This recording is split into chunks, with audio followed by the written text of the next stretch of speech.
Hello and welcome. And yes, we're still trying to fly closer to that flame. Second Corinthians 2 9 and 10 tells us where our power comes from Christ. With His grace, we can endure. And we can handle pain, face the uncertain future, accept it as God's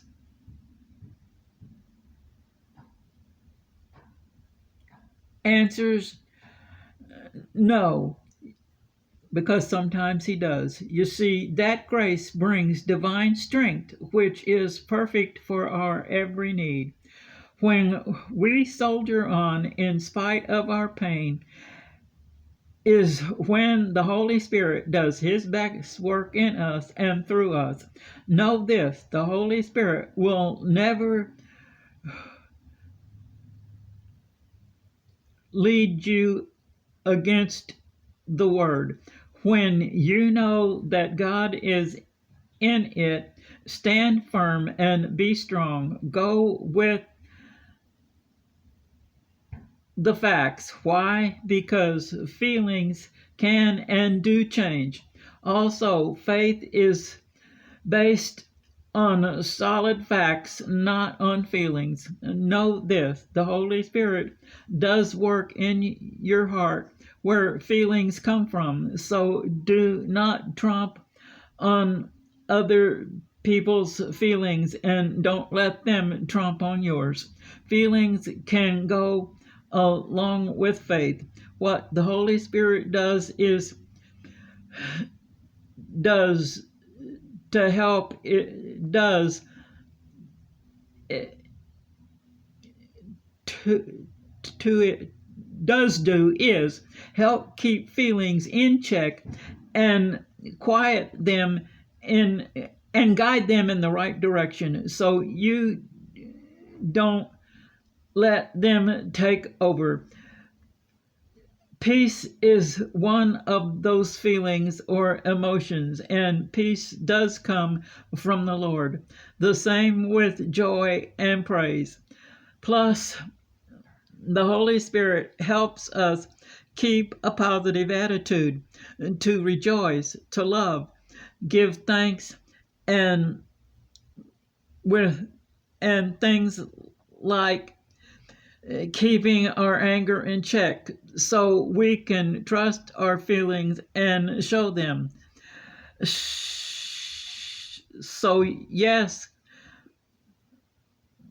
means yes men, it is okay to cry and stop trying to hide your feelings or deny them. It's okay to be real because it's part of being whole. 1 Thessalonians 4:13. Nowhere in the Bible will you find that tears are a sign of weakness. In Genesis 1:27, notice the word imagine. That's our personality.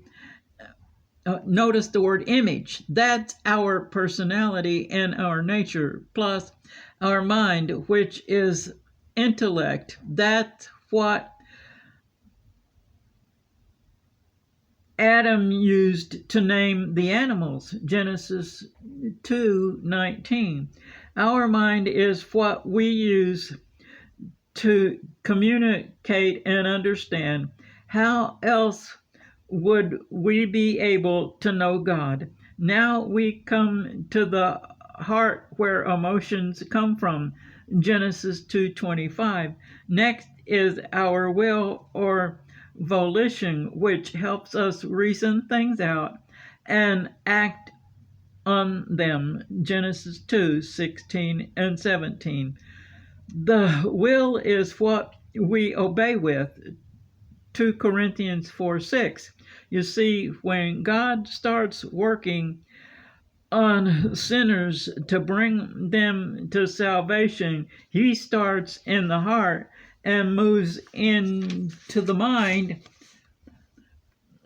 Rejection of salvation means sin has not entered their heart or mind, meaning that person doesn't think they are sinners. Their heart is hard like Pharaoh's. That's why the Holy Spirit could not soften his heart to let God's people go. Exodus 8:19 and Romans 10:1. Then Paul says in verses 9 and 10, check out emotions in other places like 2 Corinthians 9:6. In 2 Timothy 1:7, fear can be cowardice. Both are the opposite of love. Love is a four-letter word with just two syllables. Yet it's the most powerful word there is. The Bible is a book of love from start to finish, and that's why it's so powerful. What is love exactly? It's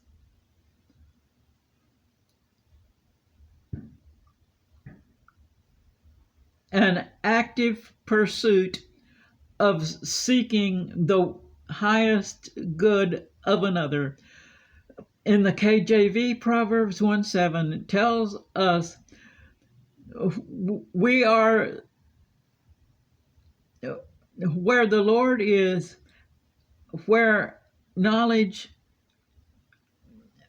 or that the Lord is where knowledge or wisdom starts. This fear is an awesome or a holy respect for the Lord. Praise reflects our love for God. Check out Romans 12:9 through 18. There should be no hypocrisy in love. Hate what is evil. Hold on to goodness. Honor one another and God. Be diligent in all things. Hope is a cause for rejoicing. Be at peace. Colossians 3 verse 5. God showed moments of sorrow, and so should we. The Holy Spirit hovers over us in those times of sorrow. Holding emotions inside can be dangerous to our physical and mental health, so let them out. Don't be afraid to laugh or show enthusiasm. Emotions do have a function, that's to keep us in proper balance. 1 Corinthians 8 verse 1. You ask, why are we talking about emotions? Relationships are full of them. We have a relationship with God and Jesus. We also need to have one with the Holy Spirit. He helps us keep those emotions balanced. It's the Holy Spirit who pours God's love into our hearts. The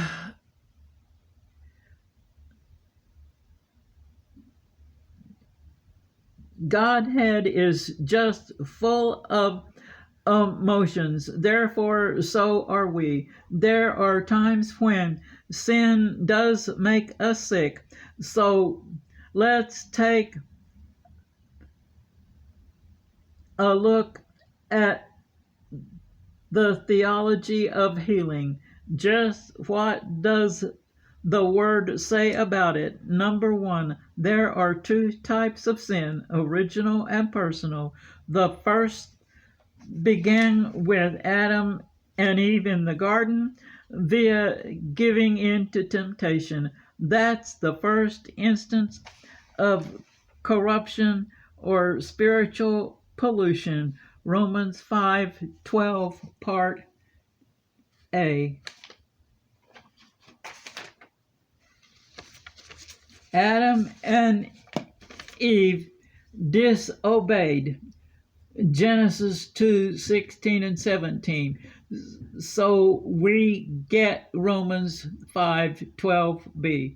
Disobeying is a personal sin that brings on